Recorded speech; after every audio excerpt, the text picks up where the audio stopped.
So please, if you're unhappy about having your picture on the recording, do just turn your camera off. That's completely fine with us.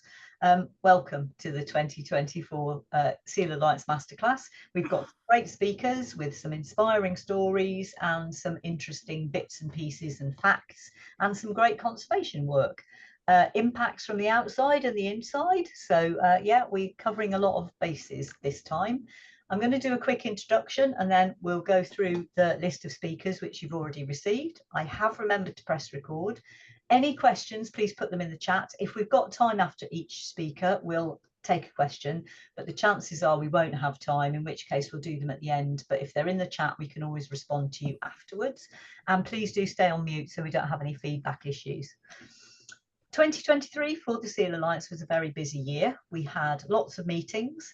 We've set up a brand new partner group, which is really great. Thanks to Gareth, who chairs that. We did some campaigns. We're still working on the disturbance law change, but we have some updates about that. We're always working on public engagement, and Flying Rings has been a major campaign of ours. We hosted a visit from the Environment Minister in 2023. We helped support DEFRA's launch of the Marine and Coastal Wildlife Code by doing the media coverage for them. We submitted to the EFRA Committee Marine Mammals Inquiry.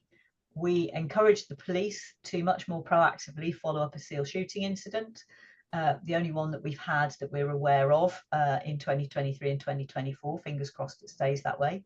Gareth, who you will hear soon speaking, wrote an investigator's toolkit for enforcement agencies, and we've been supporting Operation Seabirds all the way across the UK.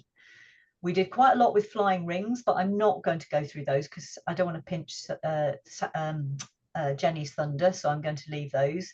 We've set up, if anyone wants to use our logo for resources, we've got a request protocol to follow, and I'm delighted to say that we followed up several best practice things and had great responses from Springwatch, and our leaflets and signs have gone UK-wide. As an update for national disturbance developments, Wildlife and Countryside Link have done a briefing, which I'm going to go through now. So I'm going to keep it simple, but basically DEFRA asked the Wildlife and Countryside Link, of whom we're members, to come up with what needed to be done to change the law, and we had two recommendations for wildlife marine mammal law. One of them was to get seals added to the Wildlife and Countryside Act, Schedule 9 or Section 9 offences. And while the lawyers were looking at that, they discovered there was actually a gap in the cetacean law as well. So we've asked that cetaceans get all Section 9 offences as well. So that's currently sitting with DEFRA, who are very, very, very busy with the new government at the moment. But that's now going through DEFRA and may hopefully soon go to the Secretary of State, who we've also engaged with. I was attending a meeting with DCC Nigel Harrison, who is in charge of wildlife crime and rural affairs across England. Gareth works very closely with his counterpart in Wales, and we got Rob at the meeting as well. And my request to Nigel Harrison was that we revisit all the wildlife crime priorities. So that was it was received very well. Apparently it's quite a timely request, and we're hoping that wildlife crime priorities could be unified across England and Wales, which would be great because they're currently much better in Wales.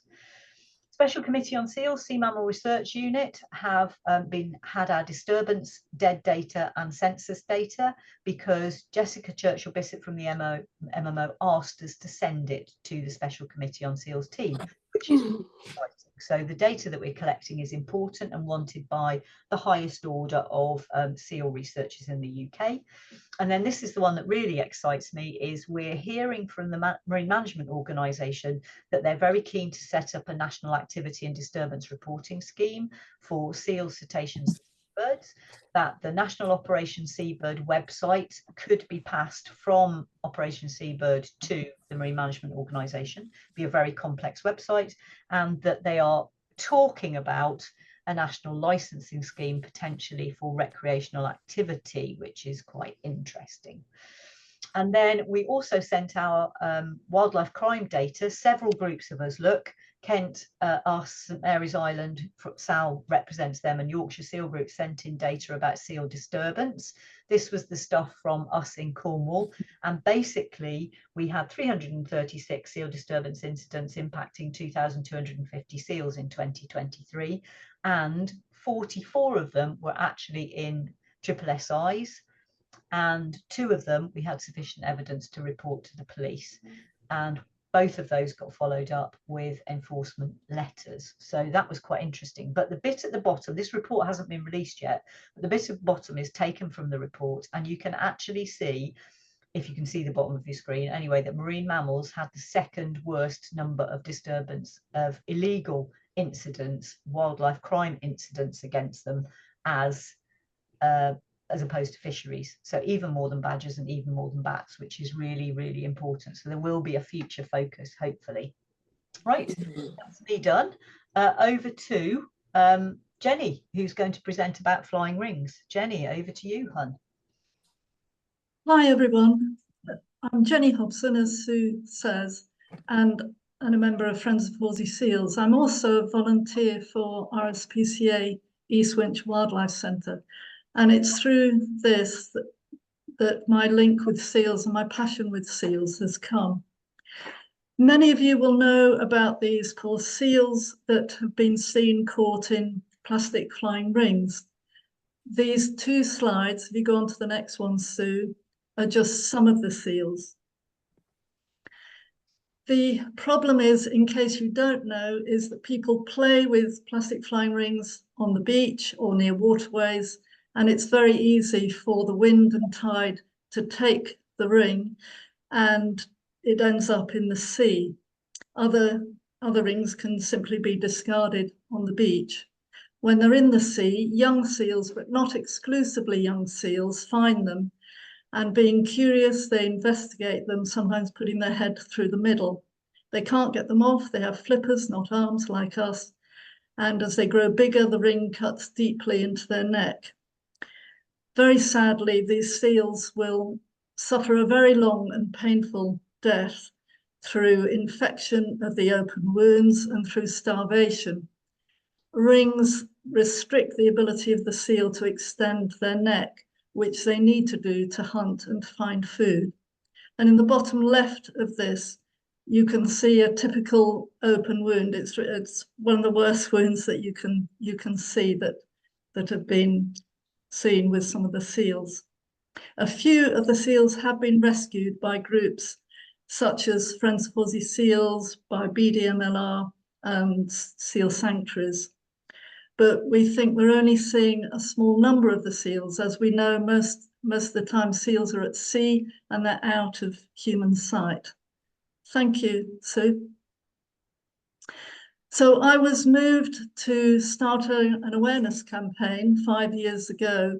And the reason was that when I was working at the RSPCA, I saw one of the seals who was named Pinkafo when she was rescued by Friends of Horsey Seals and brought in. And she still had the pink flying ring deeply embedded into her neck. And she was very close to death.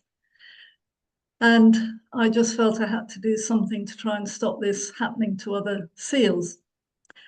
Friends of Horsey Seals fully supported the campaign, as did the other groups you can see on the slide. Sue and the Seal Research Trust supported it. And I think the first seals being spotted off the West Country were from 2021. The campaign has gone beyond my wildest dreams in terms of being supported by many groups and the Seal Alliance, and it has become a national movement. Thanks, Sue. Next slide. So many people and groups are supporting the campaign, and you can see some of the examples here. Posters and leaflets have been designed and distributed. The media, particularly local media, have given really good coverage to the campaign. Councils have been approached, and different seal groups around the country have now included the danger of flying rings to seals in their public events and activities. Friends of Horsey Seals have also put up these colourful signs based on the poster and put them up at beach entrances, asking people not to take flying rings onto them. Thanks, Sue. So with all this, has it had any effect? The awareness of the dangers of the flying rings to seals has certainly gone up, and it tends to soar when, unfortunately, seals are photographed with flying rings around their necks or rescued. And this happened last year when the seal Wings was rescued by BDMLR and the Cornwall Seal Sanctuary with lots of volunteers in St Ives Harbour in July. And from then, it really pushed up awareness of this problem. Even quite very young children can understand what the problem is. And through school talks, we found that school children have been very worried and distressed about the seals. Thanks, Sue. Members of the seal groups, including Seal Research Trust and many of the other groups, have sent literally scores of letters to shops, big and small. And you can see on this slide, all the shops at the top are supporting the campaign and are immediately or gradually taking flying rings off their shelves. Unfortunately, the challenges still remain very big, with thousands of plastic flying rings being ordered and sold across the country. It's not illegal to do so yet. And at the bottom, some of the shops that are continuing to sell them, and also who are not all of which are replying to our pleas. Thanks, Sue. A number of councils have responded positively, and Kings Lynn Council, you can see on the left-hand side, that's one of their parking signs in Hunstanton, a coastal town here. And they're the first council who have actually prohibited the use of flying rings on their beaches in order to protect the seals. The other two Norfolk councils and Norfolk County Council have put up signs, and Tiverton Town Council, which is a landlocked council, has agreed on a motion to encourage shops not to sell flying rings in their borough. And you will hear from Gareth, who has been working a lot with Swansea Council. Thanks, Sue. So the campaign message is very clear and simple. This is not a complicated problem. This year, we did launch a petition appealing to the government to ban the sale of flying ring toys. And we do feel that this is the only way to stop the flow of these rings getting into the sea. With the early general election, all petitions were dissolved, including ours. But this did give us a chance to have a dress rehearsal. And we realized that we would need to do a lot more preparation in order to get this number of signatures, which would assure there was a parliamentary debate on the issue. Thanks, Sue. So we are asking for your help if you're able to give it. And there are a wealth of resources online through the Cornwall Seal Group Research Trust. And this is just some of the examples. Thanks, Sue. And the last slide, please. So we can all help the seals, and just by being aware of the problem, then if you're able to explain it to your own groups, family, friends, to schools, anybody really, it will help to spread the message. And before I started the campaign and early on, you know, lots of people, including people in my local groups, hadn't realised what was happening with the seals and didn't realise how it was happening. So we're hoping that this message will also get through to make it unacceptable for people to throw plastic flying rings, which includes any sort of throwing ring, including dog toy rings, on the beach or near waterways. I've been really impressed by the positive and friendly approach that the Seal Alliance and its members take on all issues. And this also is very relevant if you or I are talking to shops, to assistants or to shop owners. This is not a deliberate act against the seals. We feel it's more a question of education and encouraging a change in behaviour from people and from shops to simply swap plastic flying rings of any type to solid frisbees or discs. So we're planning to relaunch the petition. And as I said, we will need huge support for that. So if you do have any contacts or links, then that could be really, really helpful to us. And just to finish, the RSPCA eSwinch, as well as other groups, but the RSPCA eSwinch is one of the few places that actually can take in adult seals with these sort of injuries. They've been hugely successful with this, and they treated and rehabilitated the seal Pinkerfoe, who was released back onto her beach. And I will say there were tears in the eyes of the people who had rescued her and people who had treated her.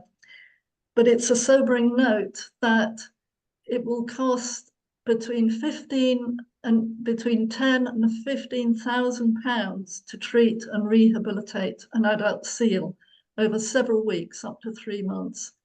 And that is all caused by a plastic flying ring, which can cost as little as £1.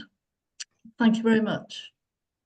Well done, Jenny. Very inspiring talk. And if you check the chat, there's somebody who would like the template letter, which we'll make sure that we get that over to Claire as soon as we can. Okay, so we've gone from external impacts on to internal ones. So brace yourselves, because there are some very interesting photos coming up in James's talk. Thanks, Sue. So for those of you who don't know me, my name is James Barnett. I carry out the post-mortem examinations of marine mammals in Cornwall. We have a group called the Cornwall Marine Pathology Team, which consists of a large number of volunteers who assist me with PMs. We are DEFRA funded. We weren't, but we are now. And we also work under the auspices of the Cetacean Strandings Investigation Programme. Sorry, excuse me a minute. Okay, Sue, next slide, please.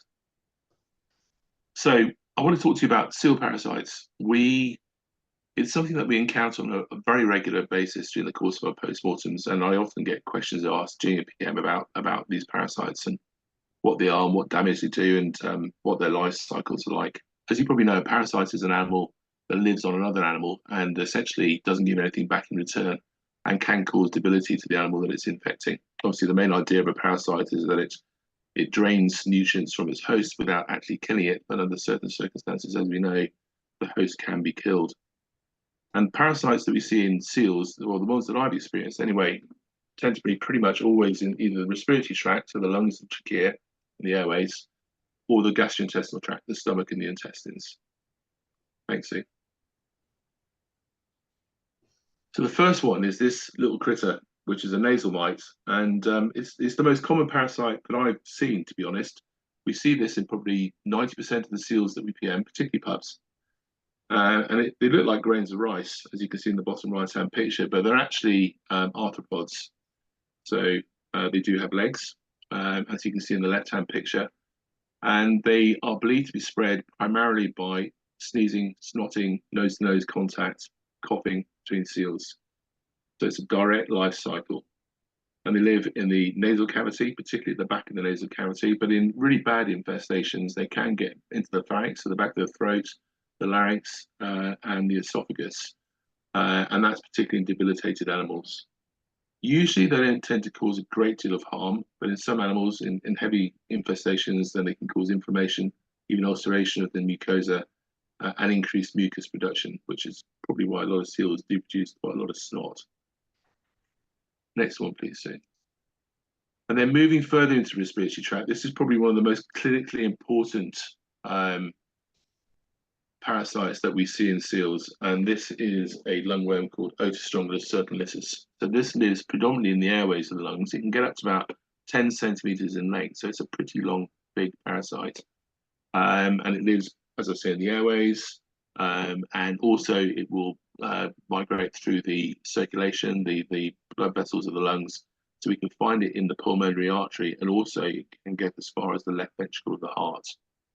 We've done quite a lot of work on this parasite over the last few years, and we found some interesting inflammatory changes in the blood vessels that the parasite migrates through, which are a first for this particular type of parasite, and we wrote that up a few years ago. As you can see there, it's called the Splendori-Hopley reaction, great ground name. But this is a particularly serious parasite as far as we can see in grey seals. And these, like all the parasites that I'm now going to talk about, are parasites that have an intermediate host, which means it isn't transmitted directly from one animal to the next, but has to go through another animal to get back into the seal. And fish are the intermediate host for the Otis strongylus circumlitus, which means that this parasite, like all the others I'm going to talk about, really don't start to affect animals until they're taking solids, until they're off their mother's milk and starting to feed themselves. And we can see some really serious infections and pathology associated with Otis strongylus, causing bronchitis, often with a secondary bacterial pneumonia, emphysema. That's when you get gas in the lungs due to the amount of effort that's created trying to breathe against this blockage in their airways. And as I say, a secondary bacterial infection and a vasculitis, which is what this Splendori-Hopley reaction is. So that's the large lungworm. And then there's a smaller species of lungworm, which in grey seals doesn't seem to cause a great deal of damage. But in common seals, it certainly can. And I don't do a lot of common seal PMs, being based down in Cornwall, but I know a lot of colleagues who do, and do see more of an issue with this lungworm species. It's very small. It's thread-like, often only a few millimeters long, though it can get up to over a centimeter, but it can be very difficult to visualize, and often it's seen predominantly on histopathology, which is when you're looking at the tissues under a microscope. Again, it's got intermediate hosts, and this one tends to live though mainly in the air sacs, the alveoli of the lungs, and in the smaller airways, the bronchioles, and again in the pulmonary circulation, so in the blood vessels of the lungs. And it can cause quite serious disease in commons, but less so in greys. So you can get epistaxis, that's bleeding from the nose as a result of the damage that's done by the parasite within the lungs, and then the blood's coughed up. And you can also get excess mucus production, and again, secondary bacterial infections with this lungworm species. So next slide, please. So now I'm moving into the gastrointestinal tract, and in the stomach, we see about 3 different species of nematode gastric aspid worms. And these can cause quite serious pathology again. Usually they're only found in the stomach, but very occasionally we have seen them elsewhere. And this bottom left-hand picture was an adult grey that was extremely malnourished, where the parasite had actually managed to colonize the esophagus, so further up the gastrointestinal system or the alimentary tract. But predominantly they're in the stomach. They cause ulceration and sometimes even perforation of the stomach wall. So we have seen cases where pups have come for instance, into rehab facilities, and they are doing okay for a while, and then they suddenly crash. And this is because the parasite has actually perforated, eaten its way, if you like, through the wall of the stomach. And you open up the seal in this circumstance, and you find gut content, the stomach contents within the peritoneum, and obviously a massive reaction of peritonitis associated with their presence, and ascaris swimming around in the fluid that's created. So pretty unpleasant, quite a serious issue. But other animals can have very low burdens and just have a few fairly inconsequential ulcers and not have too much of a problem.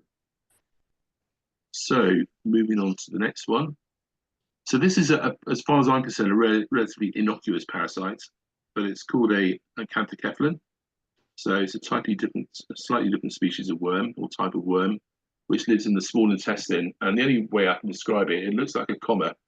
So you can see those little white commas in the bottom right-hand picture on the lining of the intestine. And it's got this incredible head, which you can see in the left-hand pictures, which is the means by which it attaches into the intestinal wall. But it doesn't seem to cause a great deal of damage unless it's there in very heavy burdens, which I've never really seen. This has got a more complex life cycle, which involves a paratenic host. This is a fish species which doesn't actually have the larvae living in itself, but it eats amphipods which do have the larvae with them, and then that's transferred to the host when the seal when the fish is eaten. So if you like, the fish itself doesn't have larvae developing within it, it's just carrying the animal that does have the larvae developing within it. So then on to the next one, please, Sue. This is, for me, something very, very new, because I've never seen it before. And we had our first case this year. So this is an intestinal fluke. So it's from the phylum Platyhelminthes, which also includes the tapeworms. These are trematodes. And I've never seen this before. And to be honest, you can't see it with the naked eye, but we had this seal pup at the seal sanctuary at Gwig, which had unremitting diarrhea and occasional vomiting, which never resolved despite extensive investigations and treatments. And the animal eventually crashed and had to be euthanized. And the intestinal wall was found to be crammed full of these fluke. And it has been recorded before in the UK. The only case I could find of one of the two species that could be implicated, the names of which are given at the top of the slide, was recorded in the Isle of Man back in 1956. I'm not aware of any other cases in the UK that have been worked up or investigated since that time, though it has been reported not infrequently on the continent. So it's an interesting finding for us. And we're at the moment trying to see if we can get some DNA work to try and find out exactly which species of fluke it actually is. Again, these actually have a fairly complex life cycle because they don't have one intermediate host, but they have two. So the fish, the larvae developing in that, but the first host is actually a mollusk. So the larvae are developing in the mollusk, which is eaten by the fish, but the next stage is developing the fish, and then the fish is eaten by the seal. That's how it's perpetuated. So a fairly serious pathology associated with this fluke for what we've seen in this particular case, the one case that I've seen. And then the last parasite I was going to mention is tapeworm, so cestos, again, platyhelminthes. So these can get incredibly long. So left-hand side is the length of the PM table. Unfortunately, didn't have room to put the seal in as well, but it was about 6 times the length of the seal. So they can grow to great lengths, and they have these segments that you can see in this picture in the bottom right-hand side. Again, they have 2 intermediate hosts. The first is a copepod crustacean, the second is the fish. They don't tend to usually cause a lot of pathology, but they can do if they're present in very large numbers. So one that we do see occasionally, not usually a massive problem, but occasionally it is. So that's it for me. Just a very quick whistle-stop tour through parasites. I think there's one more slide at the end, just to say thanks as always to everybody. If you've got any questions, please get in touch. I'll try and answer the chat questions now. And thank you, as always, to all those who help with our post-mortem investigations down here in Cornwall. Thank you. Lovely, thank you. Really fascinating. Well done. Can everybody else just check they're on mute, please? That's fine. And there's some interesting questions in the chat for sure. One from Claire and one from Sue, particularly asking about parasite trends. Okay, Andy Rogers is speaking next, but unfortunately he couldn't be with us, and he's recorded his talk for you. So I'm going to start playing it. I can see you, Gareth. Can you please put your thumbs up if you can hear the sound on the video when he starts?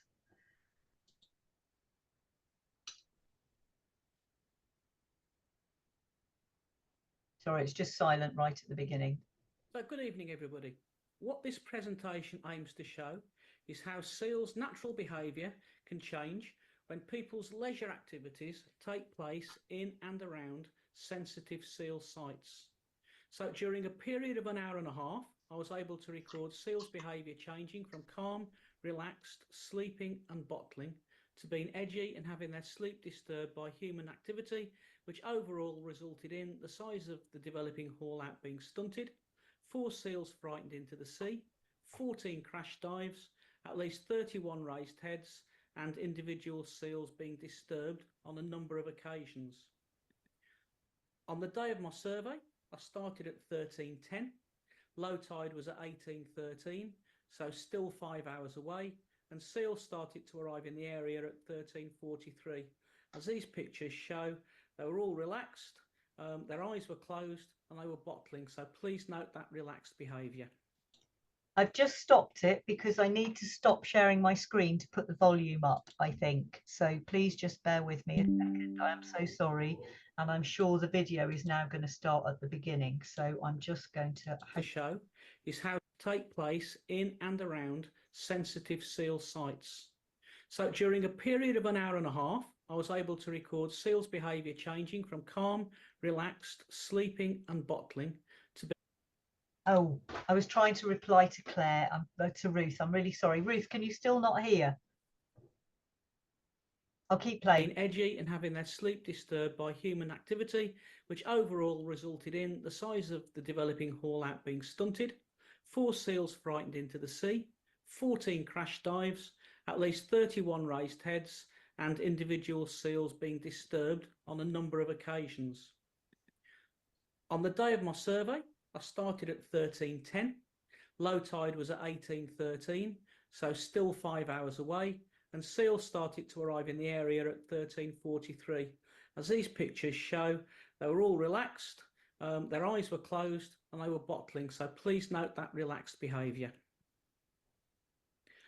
For a further hour, the seals continued to arrive in the area, and at 15:08, the first seals started to haul out. Again, photographed there, but please note the continued relaxed postures. At 15:39, 2.5 hours before low tide, a local dive boat arrived. The divers started to prepare to enter the water. It was a still day, and there were plenty of clanks, bangs, hisses, and loud voices, which could be heard on the headland, so obviously could also be heard by the seals, who were considerably closer, as the divers prepared to enter the water. The dive company's website states, "Our inquisitive grey seals often join in to enjoy the dive with you." But what the following slides show, that is, yes, juvenile seals join them on their dive, but considerable disturbance and a massive change in natural behaviour also results throughout the area. So between 15:40 and 15:44, the divers continued their noisy prep, and the first disturbances occur. One seal leaves the rocks completely. There are 3 raised heads, and the bottom right picture shows a seal that has moved towards the water and is actually doing a 90-degree turn, looking for an escape route before settling back down. But as I say, first heads raised and the first seal has left the rocks. At 15:49, the first diver enters the water. He's well within the recommended distance of 200 metres from the hauled out seals, and the picture shows all 3 seals on that rock there have raised their heads. A 4th seal has already left the rock. One of the seals has had its head raised now for 9 minutes. So between 1600 and 1603, a further 3 divers enter the water, well within the recommended 200 metres from the hauled out seals.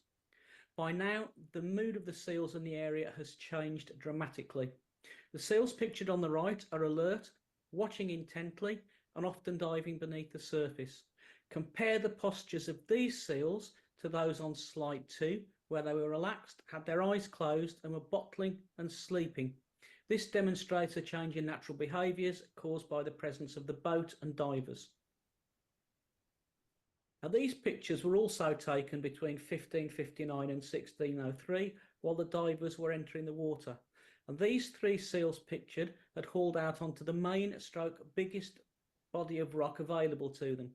And this picture shows all 3 seals have raised their heads to some extent within minutes of coming onto the rocks, due to the noise and the visual disturbance from the dive boat.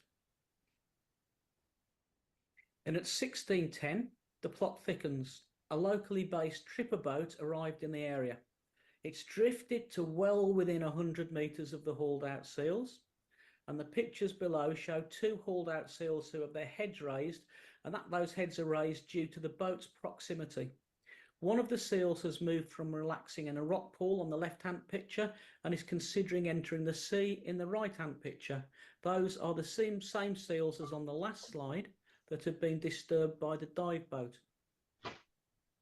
Now, this is a busy slide, but the pictures on this slide demonstrate how the 2 seals, having come into the area to haul out and rest, suffered disturbance first from the dive boat as soon as they hauled out, and then they didn't relax before finally leaving the rocks due to the presence of the tripper boat. Top left shows that the right-hand seal has entered the water already. Top right shows that the seal on the right-hand side is also now considering entering the water. Bottom left shows her disappearing. Both adult female seals left the rocks. Although they finally entered the water because of the tripper boat, they'd previously been disturbed several times by the dive boat, as demonstrated by the pictures below. So the disturbance actually started there at 15:57, and as you can see by the 5th picture, at 16:09, the seal is still looking around and just about to leave the rocks due to the final disturbance. So in total, 12 minutes of disturbance for that one seal. The tripper boat remained within 100 metres of the seals for 4 minutes. In addition, the dive boat was still in the area and 3 divers were in the water. The top right-hand picture shows a further seal has been disturbed off the rocks, and at 16:13, the tripper boat actually left the area. Simultaneously, the second group of 3 divers enter the water from the dive boat, so there are now 6 divers in the area. We then get periodic instances of disturbance, and those went on for about 20 minutes, and there's a couple of pictured examples there. 16:31 there was a crash dive, and at 16:18 there, look, there's a raised head. At 16:34 there commenced a disturbance the like of which I'd never witnessed before. It started with the pictured juvenile seal appearing on the surface directly below me and close to the headland. I'd seen bubbles and the red of the divers floats within a few yards of this position, so I'm quite sure that there were divers in that area. She then moves through the water with her neck and head raised, intently looking around her, and then after a few seconds she crash dives. Almost immediately after that crash dive, the seal reappeared back at the surface and joined by 3 more. They proceeded to look around and swim in tight circles before heading back under the surface as if carrying out a synchronized action. 2 of the seals crash dived, whilst the other 2 just simply slipped back under the water. The 4 seals then spent approximately a minute rising, crash diving and slipping above and then below the water. It was fast and noisy, and the splashes were clearly being heard on the cliff top. The seal pictured top left, who was actually the first seal to surface, was particularly noticeable. On 2 occasions, she rose up out of the water and then body slammed back down under the water horizontally. Then, 16:38, 3 divers surfaced 50 metres from where the manic seal behaviour had just happened, but still well within the 200 metres of hauled out seals. The dive boat moved in to collect the surface divers and went within 100 metres of the haul out whilst doing so. The pictures show their action resulted in 4 raised heads and a crash dive. At 17:09, the remaining 3 divers surfaced. Once again, well within the recommended distance of 200 metres from the hauled out seals, and the boat once again came with 100 metres of hauled out seals to pick the divers up. The pictures show 2 heads raised, with one of the seals considering leaving the rocks. Finally, at 17:14, the dive boat left the area, and there's just 2 pictures there. You can see top right, the 3 seals lined up in the water watching it depart, and 17:12, the last bit of disturbance as a seal crash dives. So the seal's behaviour undoubtedly changed completely during the 2 boats' presence. The natural development of the build-up of the seal haul out was stunted, and many seals were disturbed on numerous occasions, including pregnant females. Thank you very much. Lovely. So that was Andy Rogers, who is a member of the Seal Research Trust, and as you can see, a very, very good detailed surveyor.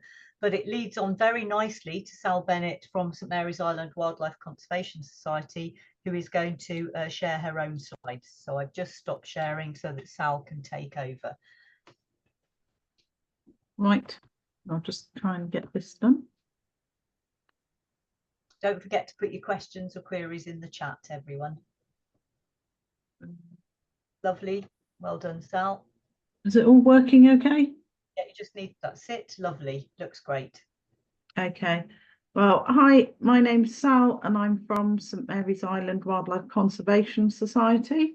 And I'm one of the members of the Seal Alliance, as is everybody else. So today I'm going to talk very briefly about the way grey seals use the waters around a haul out and how this behaviour is affected by human activity.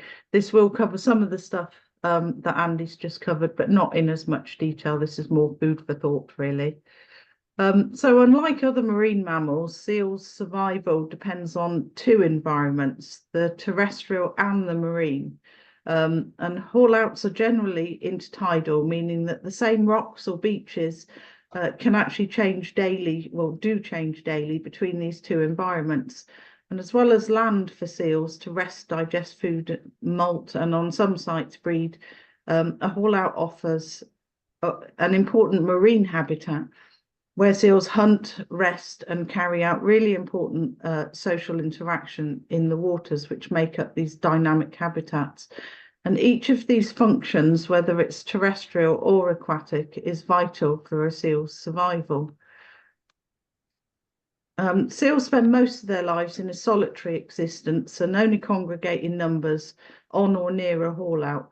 Typically taking place in water, seals interact in a range of really different and complex ways.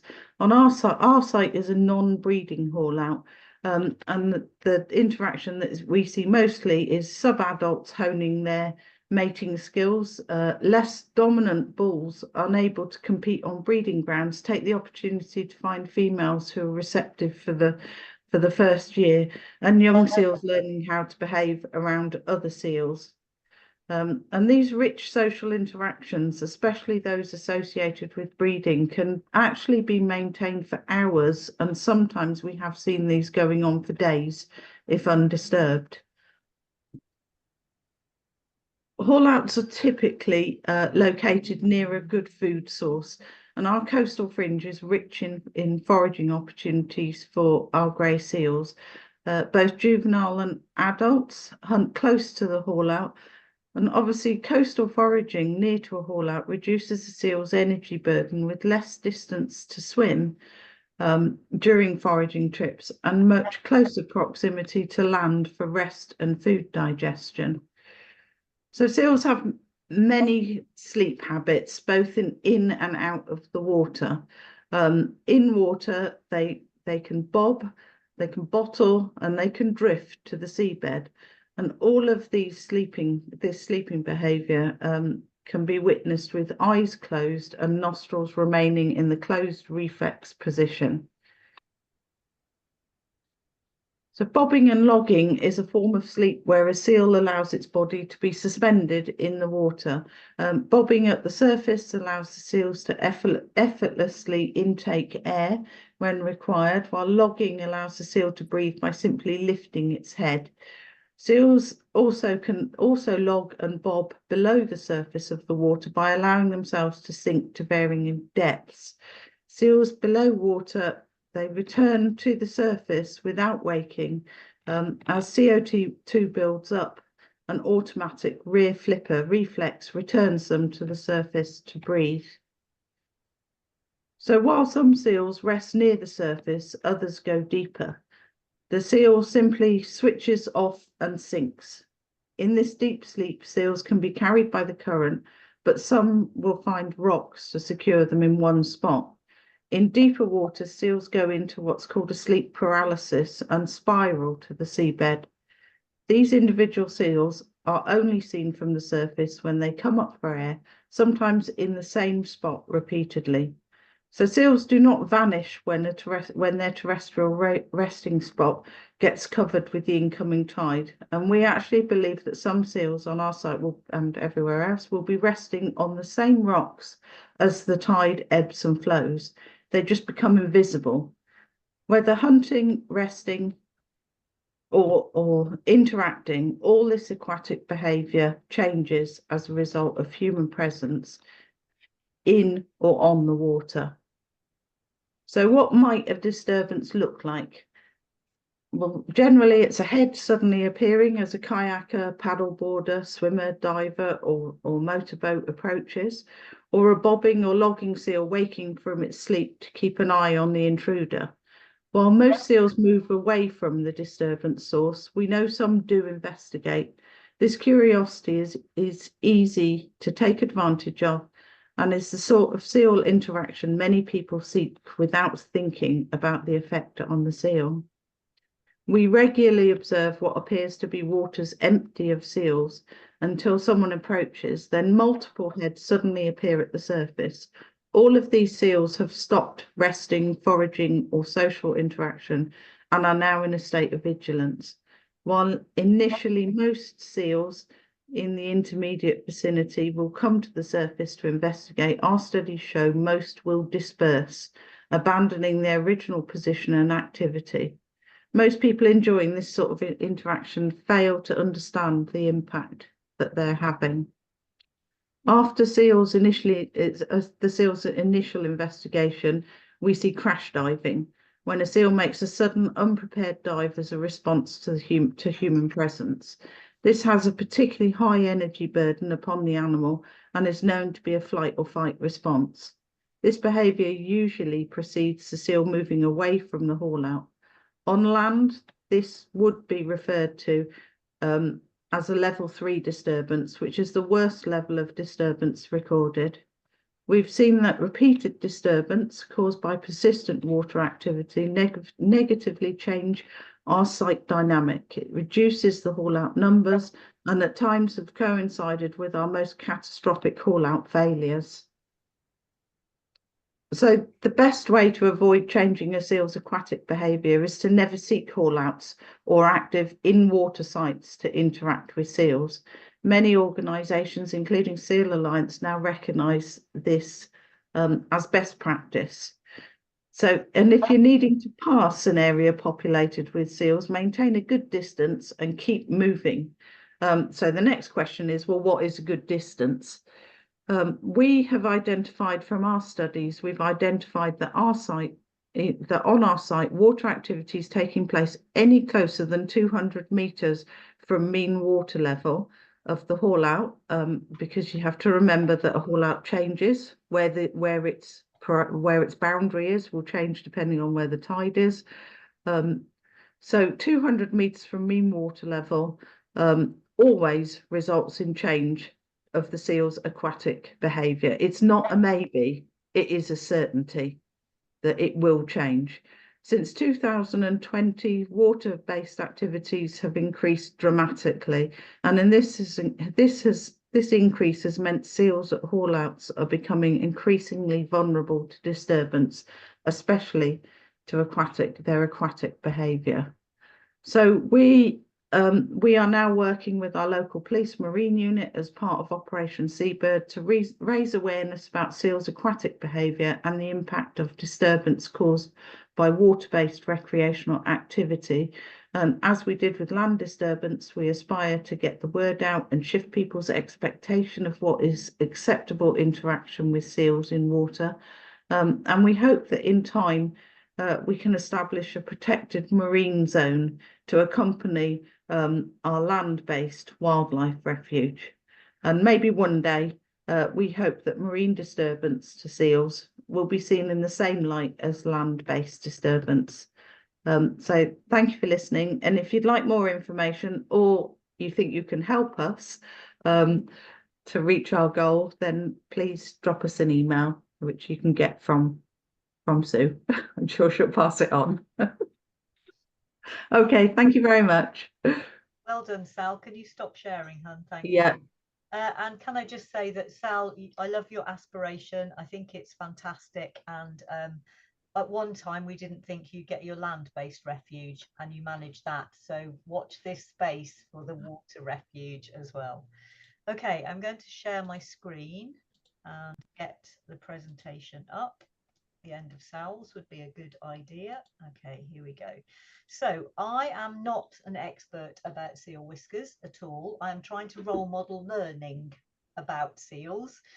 So I might get little bits wrong. If I get a little bit wrong, please tell me. And feedback is always welcome. But I've been learning about seal whiskers after becoming fascinated by them. So I've researched a few papers, and this is the first one I was going to share with you. So basically here it says that hairs and vibrissae are different in that a hair has inert material made of keratin, the same stuff as your nails, and has no nerves. However, vibrissae or whiskers have a hair follicle that has a blood capsule in it called the blood sinus, which is has a lot of sensory nerves in it, basically. And these nerves are arranged symmetrically in groups on the face, and they're served by the trigeminal nerve. We have trigeminal nerves in our cheeks. The arrangement of the whiskers is not random. They form an ordered grid of arcs, as I will show you, columns and rows, with shorter whiskers at the front and longer whiskers at the rear. And marine mammals make an even greater investment in the vibrissae than rats. Seal whiskers, which are similarly arranged in the Mr. seal, which is the facial region, are served by around 10 times as many nerve fibres as those in rats and mice. So the total number of nerve cells innervating Mr. seal vibrissae in seals could be 300,000. I have read elsewhere it might be 720,000, but I think it's probably an open bit of science. So this is a photo that I took, never close. This is using a massive zoom lens from, DEFRA best practice distance, but you can see how beautifully arranged those whiskers are, forming a fantastic fan shape, fairly evenly spaced, spreading out further away from, so they're further apart away from the face, and really good, clever structure, fanning to receive incoming information. This paper, and I'm going to share this presentation with you so you can click these links if you want to follow them, but it says almost all mammals have whiskers. That shows they're really important sensors. They're similar to hairs, but as we mentioned, hairs are made of dead cells and whiskers have got lots of nerves, and they're there to sense the environment in two ways: touch and movement detection. So we had a dead seal, Tulip, who we knew who she was. She was a bit of a celebrity because she adopted a seal pup after a storm on the island of Skoma. But we managed to collect some of her whiskers. And when I took a very bad phone photo of them and I zoomed in, I hope you can see up at the top of this whisker, so closer to where it attaches to the follicle, you can see that it is not parallel edged. It's got wavy edges. And that's absolutely vital. So if you look at it under a microscope, you can see it's got wavy edges. They're called inundations. So this is remarkable, and it makes the whiskers even more sensory to wakes of water and vibrations in the water. The whiskers have this really lots and lots of nerves, up to 10 times more found than in other mammals. And the whiskers of pinnipeds, particularly the Phocidae, which includes grey and harbour seals, is believed to enhance flow sensor because it minimises the vortices off the whiskers. Now, what on earth does that mean? It means that these spiralling or these wavy whiskers direct the water off the whiskers and flows away from the whisker, and it also prevents vortices behind the whiskers which would pull them back in the water as the seal swam. So effectively the seals are able to swim with their whiskers out stationary in the water, which means they can pick up water vibrations more effectively. This paper, again, which you can click the link in, says that seal whiskers are so sensitive they can detect prey 180 meters away, which is really phenomenal. And there's a diagram at the top that shows beautifully about the wake from a prey that seals are able to pick up from up to 180 meters away. This paper also suggests that actually seals can detect the wake of fish 30 seconds ahead of them. And some of the videos, which I'm going to signpost to you at the end, show this beautifully in test pools. So looking at the photos again, you can see in this seal that it's got short whiskers at the front and these long whiskers at the back.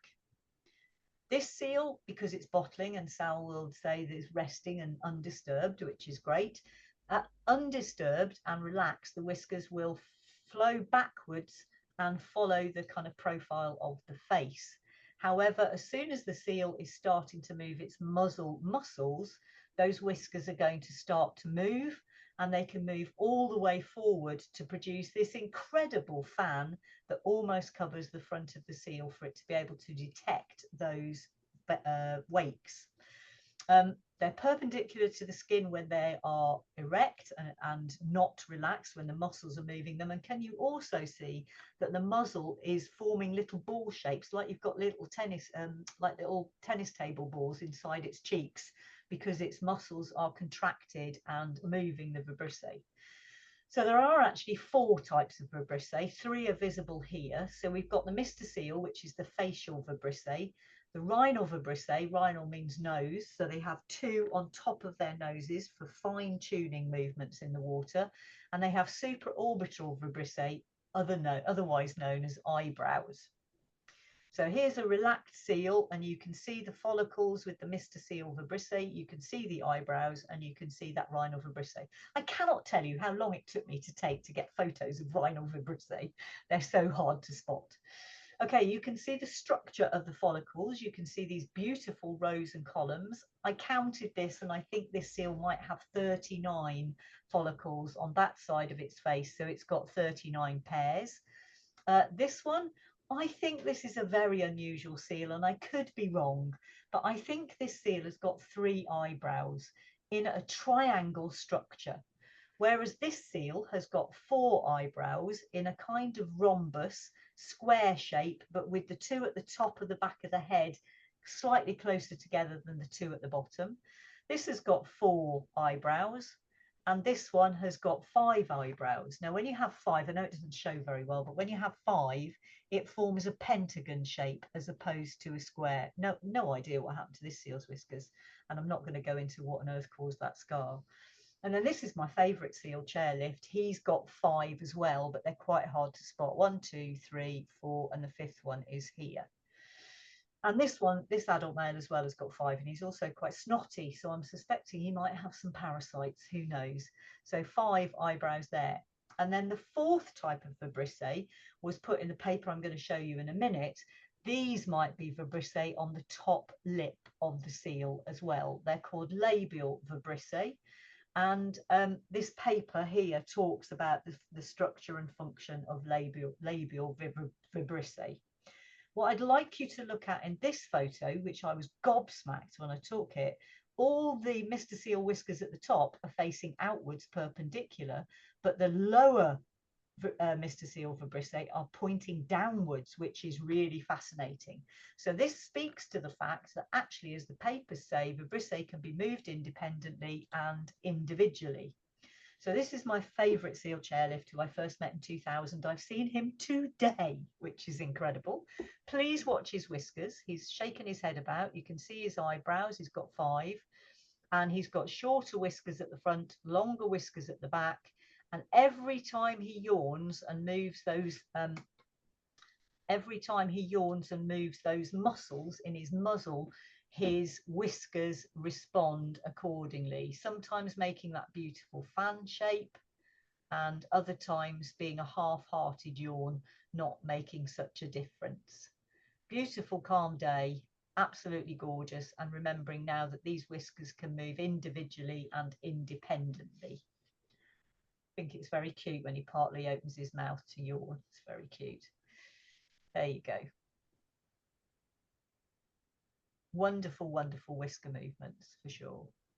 Okay, so looking at this paper, it shows that harbour seals in the top red boxes have between 3 and 5 supraorbital eyebrows and 40 to 46 Mr. Seal whiskers, whereas the grey seals have got 4 to 5 eyebrows and slightly more Mr. Seal ones.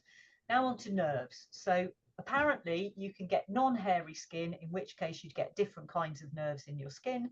But as soon as you start getting whiskers, you get all of these touch domes, and you start getting much more nervous connectivity around the base of the whiskers. Cat's whiskers apparently have approximately 200 nerve endings. Harbour seals might have 1,500 nerve endings for every whisker. And apparently this paper says that human hands have 2,500 nerve endings. So their faces, with their 43 to 44, however many whiskers, are far more sensitive than the palms of our hands. What happens to all those nerves? Well, those nerves have to connect to the brain. And on the right-hand side, there are skulls of 3 beautiful seal species, and they are going through those red arrow holes, which are called foramen. And these are infraorbital foramen that allow for the whisker nerves to go all the way through to the brain. And you can see in the harbour seal, the foramen is slightly smaller than in the grey seal. It doesn't mean the grey seal's got more nerves. It might just mean that their nerves are bigger.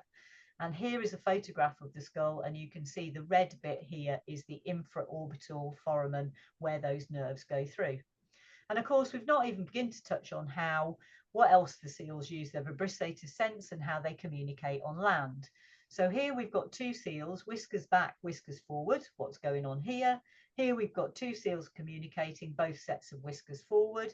I knew there was another seal near this seal because it had its whiskers forward, and it wouldn't have had them forward if it wasn't trying to sense something. And then this week I took this photo, basically a female telling a male to get lost because she was trying to protect her pup. They get nose to nose and then they interlock their whiskers, which is really fascinating. If you want to find out more, there's a great video here. There's a fantastic podcast here, and then it was on Springwatch and you can watch the episode. I will share this presentation so that you can find all these things. So undulating vibrissae, stationary so that they can detect wakes from fish. They're moved individually, independently. There are 4 types, lots and lots of Mr. Seal and potentially 1 rhinal vibrissae. Harbour seals have 1,500 nerve endings in their whiskers. They've got a large infraorbital foramen. They can detect fish 30 seconds away and 180 meters away. Okay, that's it. So on to Gareth Richards. Thank you very much for that, and I hope you don't mind me sharing my learning experience with you and not being an expert. Okay, Gareth, over to you. Gareth's from Gower Seal Group, and he is the vice chair of the Seal Alliance, and he also leads the Seal Alliance partner group. I can see your presentation, Gareth. You just need to unmute. Lovely. Right, thank you, Sal. Well, I'm going to take you back to the 12th of February, 1884. And before you all put in the chat, was that the day you were born? It was not, I can assure you. So I just wanted to stop that now. But that was the day, actually, that a ship sailed from Cardiff docks, and it was called the Samuel.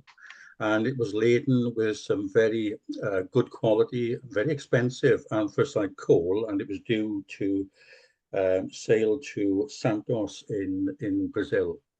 But actually, it didn't get that far, and it ran aground on Gower, some 30 miles away, during a storm.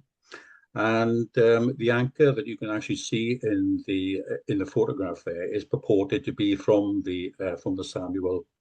But you know, back in 1884, times were very, very tough on the Gower, especially the farmers.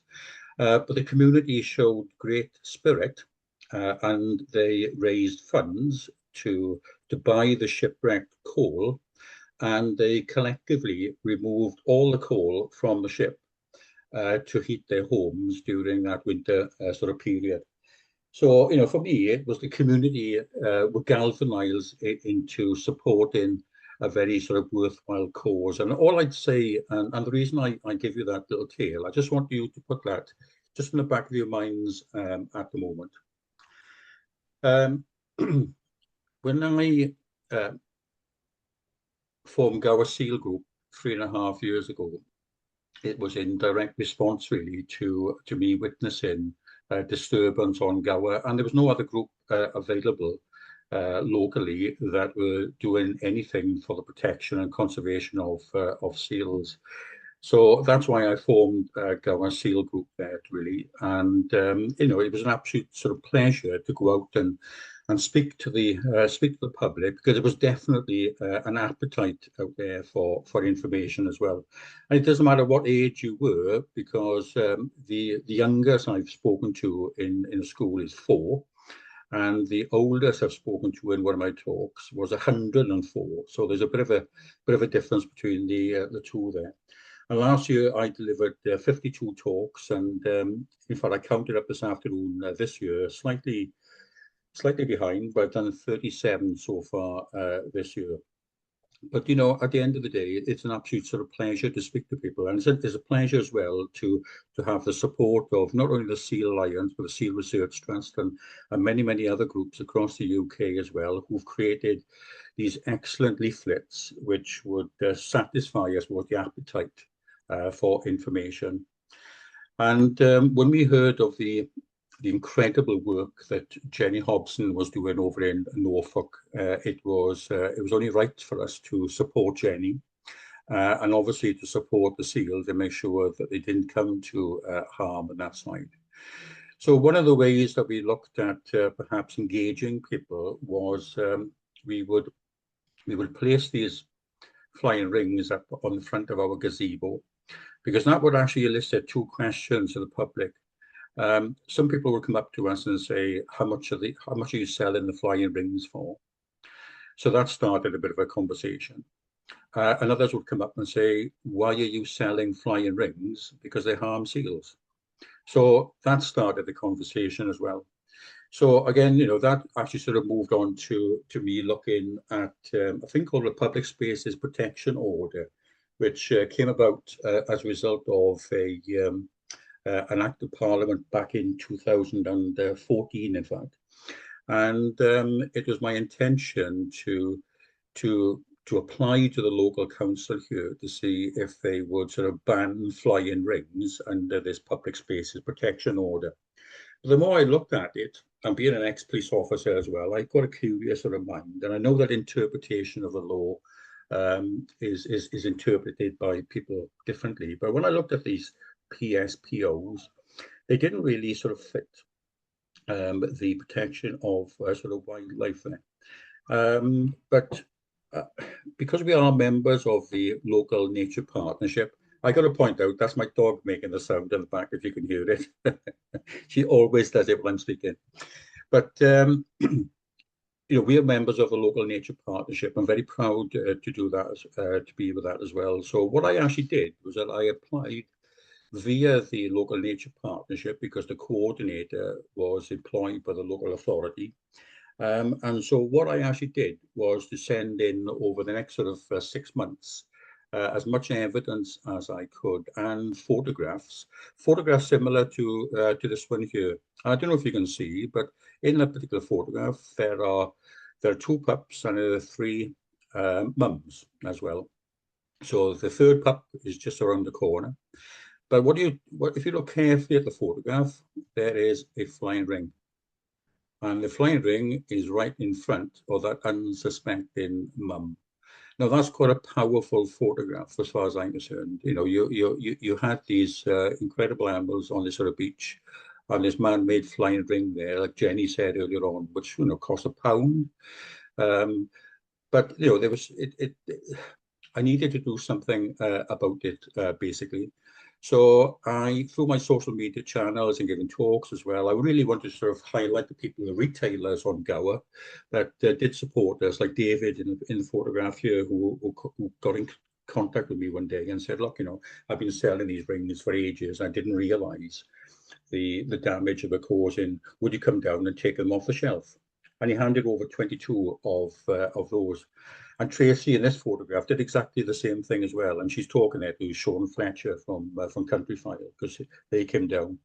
And I really sort of put the pressure on as well. And the local media started to pick up interest as well. And they did a programme back in December on ITV's Coasting Country. And so Sean Fletcher came down, and BBC Wales and S4C covered it just a few weeks back as well. And it was absolutely fantastic to see that you know, the public support was incredible.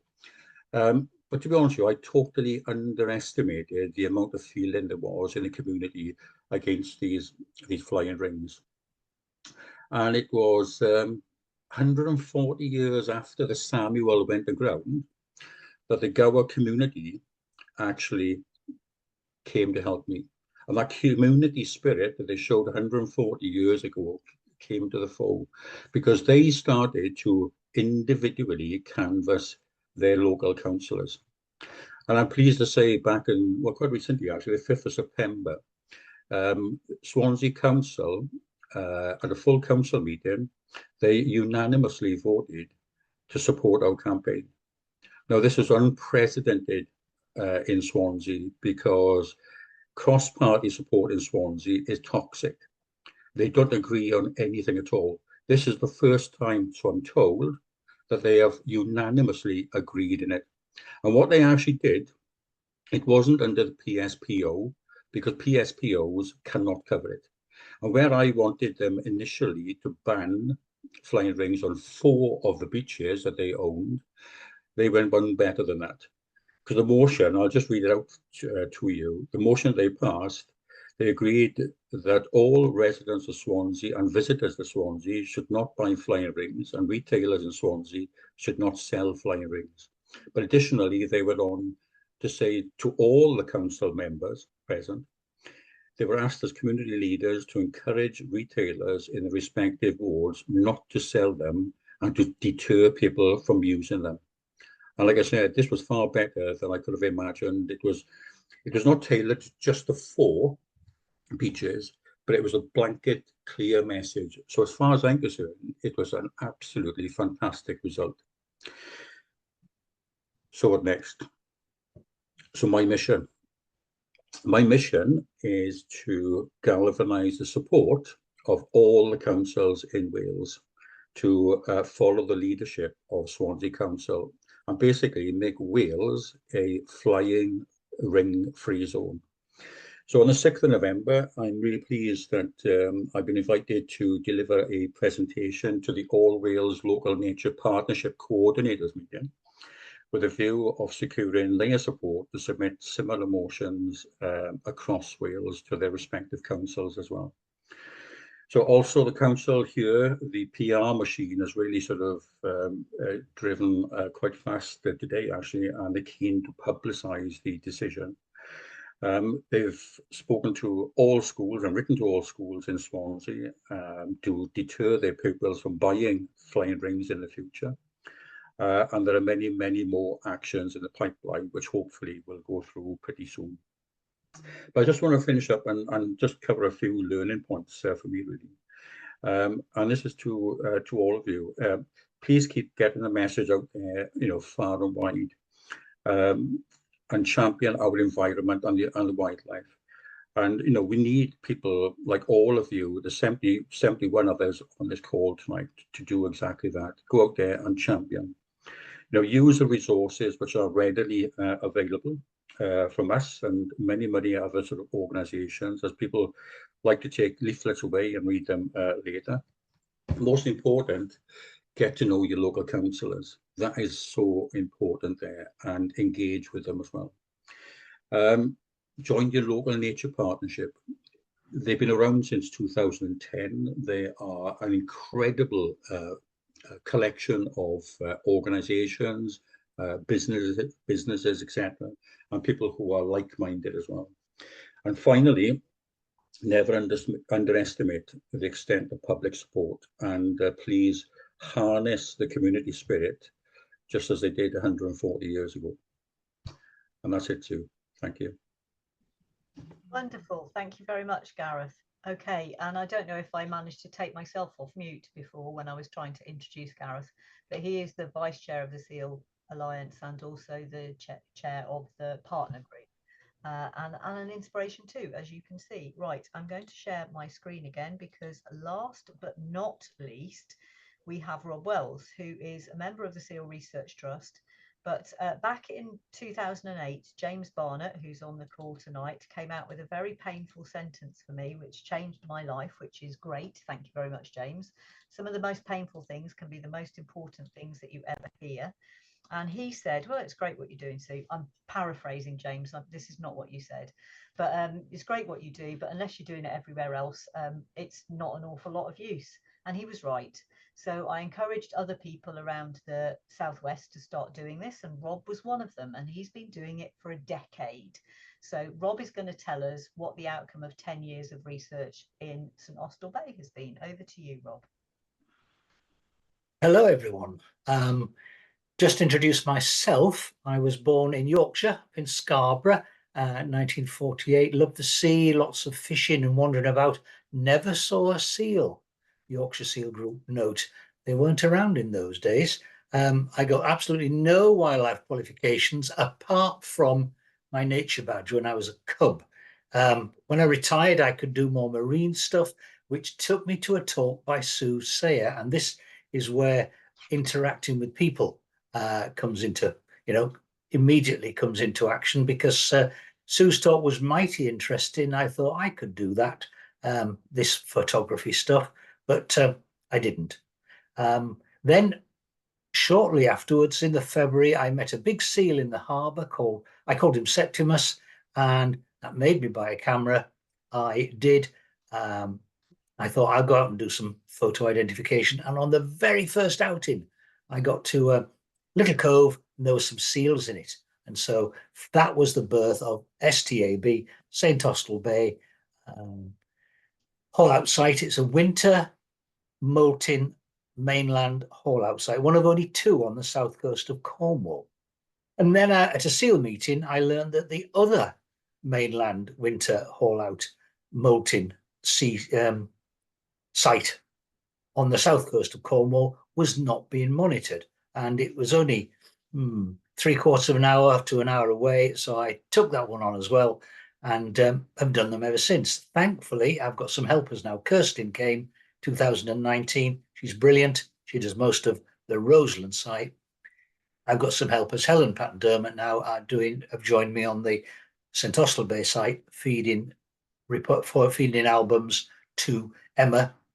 So we've teamed up a little bit. Next, please, Sue.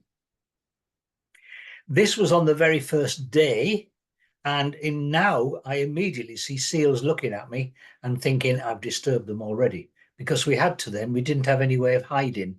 But that was a typical number at first, maybe a dozen, lots of males and youngsters, hardly a female. Not an easy site to do ID at. Next picture, please. Here's a better picture, just a few years later, more seals. You can see them in the cove there, and at the head of the cove and slightly left, there's a little white dot in a dark patch. That's me doing my photography. I heard a drone, so I thought I ought to go and find out what's going on here.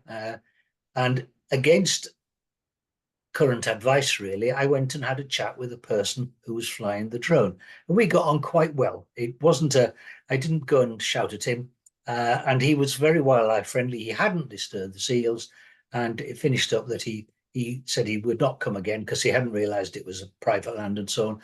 And yes, I could I could use his slides. So that's a rather nice seal site, and that's where I go every week. Next, please. After about 5 years, I had built up this sort of picture. Sue did this map for me only last week, but basically it hasn't changed much in the last 5 years, apart from the blobs getting bigger.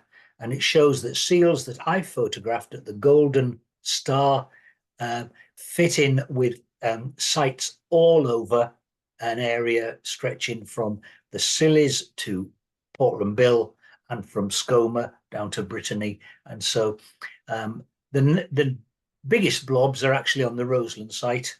And then to the left of them, some fairly big blobs are on the Lizard site. And between those 3 and Lou Island on the right, we've really shown what's happening.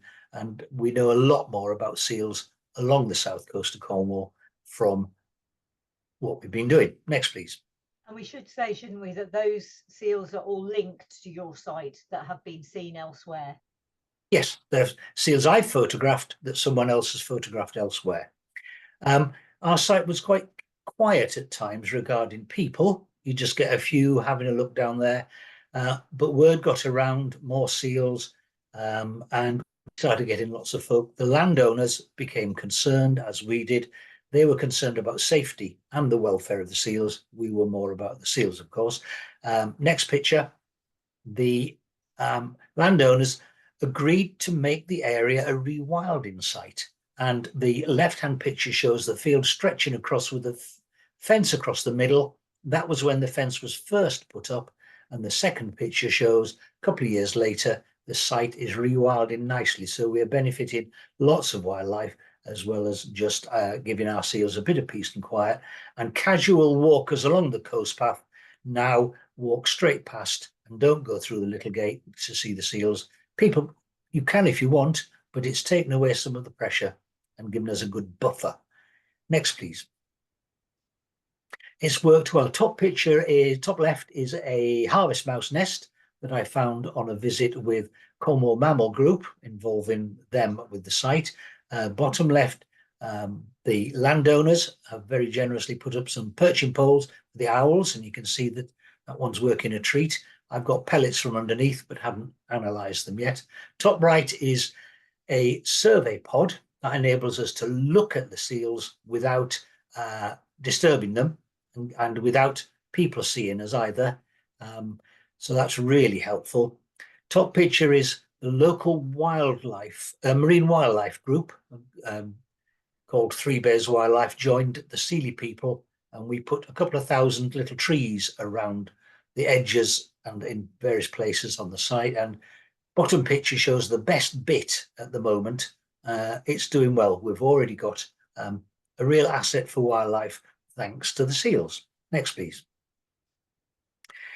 Another major interface with people that we've been able to follow up is Septimus. Mentioned him earlier, big seal I saw, and that got me interested in seals. And there's a picture of him alive. Then I found him dead, and I monitored his decomposition for 100 days. And then there's Sue and myself and a couple of helpers carrying his remains off. And then eventually we got his bones. And that's as far as that slide actually went, because what Sue hoped would happen when she made the slide is what she hoped to get from it is to look ahead and to think we might get a nice skeleton out of it, like the very stiff one in the picture, and we might be able to take Septimus around to events, schools, conferences, and so on. Next, please. Septimus turned out much better than that rather stiff one we just saw. There he is in all his glory in the cove where he died, and his skeleton shows us such a story of suffering and incidents and accidents and our impact as well.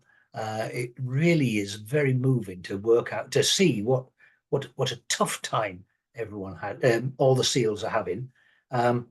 So there he is on display at Cornwall Council. Going to the very top, they were having a big environmental meeting. There's Gillian, Sue and I. Next, please. Septimus has been all over the place. He's been along as far as the Isle of Wight to a centre there. He's been up to Bristol, has been in Somerset, has been to lots of places in Devon, Cornwall, spent 3 weeks on Lundy, went to Lundy by boat and came back by helicopter because the weather was very bad.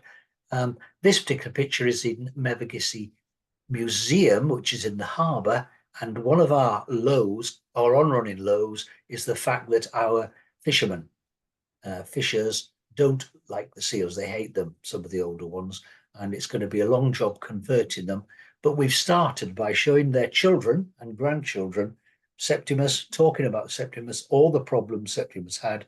Children did games and activities about seals, and we hope to have subversively got in at the bottom level, maybe changing the fishers' attitudes to our seals.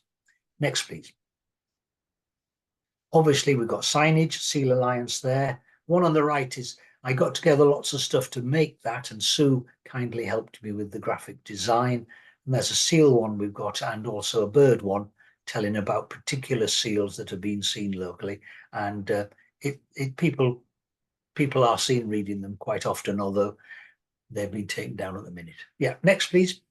And now they would have our oops, there's a seal looking at the camera sticker on them now to draw people's attention to the fact. But yes, we've all lived and learned and changed our attitudes.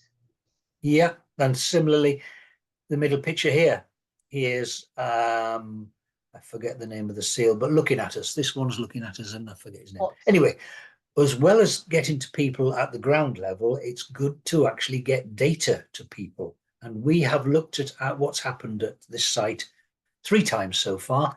And it's got some good results, some good data, some of which Sue uses nationally and so on. Particularly good this last time, Myri, who did that report on the right, she looked at resightings of any particular seal during the winter season, and she found that 93% of seals who were resighted in season had been did not stay longer than 30 days. So what that's telling us is that we don't get seals here for the winter eating all the fish. We get seals dropping in, molting and moving on, regrowing their fur and moving on. So the ideas and the myths that are around the harbour, we can, with data, show them that it's a little bit different. Next, please. Possibly the biggest way I'm hoping to get to people and to spread the word about seals is I've written a little children's book about seals. It's called Excuse Me, Are You My Mum? and it should be out in a few weeks. We're getting it printed ourselves. We've got a meeting tomorrow about it. It's about a little baby seal who at 3 weeks, mum disappears, Little Lightning, she's called because she has a jagged mark in her fur. And she sets off to find mum, and she comes across a host of perils and dangers and problems. And they're just about all caused by humans. We've got the flying rings, we've got ghost gear, we've got all manner of disturbance, we've got climate change, we've got pollution, and Little Lightning has to fight through all of that and hopefully find her mum at the end of it. So we'll be looking for ways of distributing this book. So I'm sure Sue, through the Seal Alliance, will let you know when it becomes available. So 10 years, lots of things done. Bye. Well done, Rob. Total inspiration. Excellent. And it looks like you might have to do an online Septimus talk for people. They sound like they might be interested. Okay, Yeah. so what always happens is we always take a little bit too long. So I do apologise about that. I'm going to put this link in the chat. Okay, this is interesting. My screen is not wanting to stop sharing, and this is how it crashed last time. No, it's gonna work for me. I'm going to put a link in the chat to this presentation. So if any of you want to download the presentation, if you just click that link I've just put in the chat, you will be able to get it.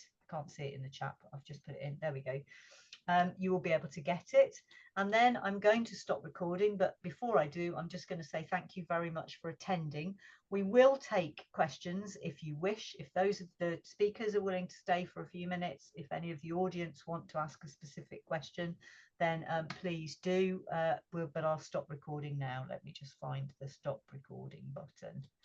There we go. It's here.